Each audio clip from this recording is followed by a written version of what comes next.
Hello? Everything my ex did before we split up. Firstly, he told me that he legitimately hated me as a person, and that he was only with me so he didn't need to, and I quote, start over. Valid. Who needs that inconvenience so close to Christmas? Secondly, he told me he didn't fancy me blonde anymore, so to dye my hair dark, and then told me I looked like the woman from Hill House and had ruined brunettes for him.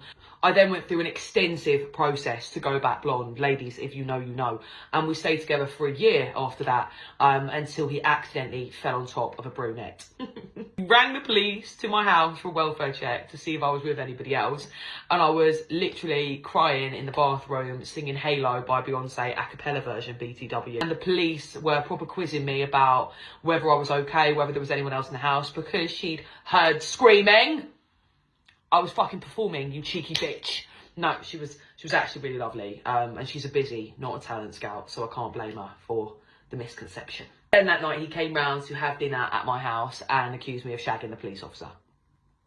And this isn't even the worst thing, but I feel like I should keep it pretty PG. He had intercourse with a lady of the night, and then came home and asked me to perform on him. Told me 5 days later in an argument what he'd done.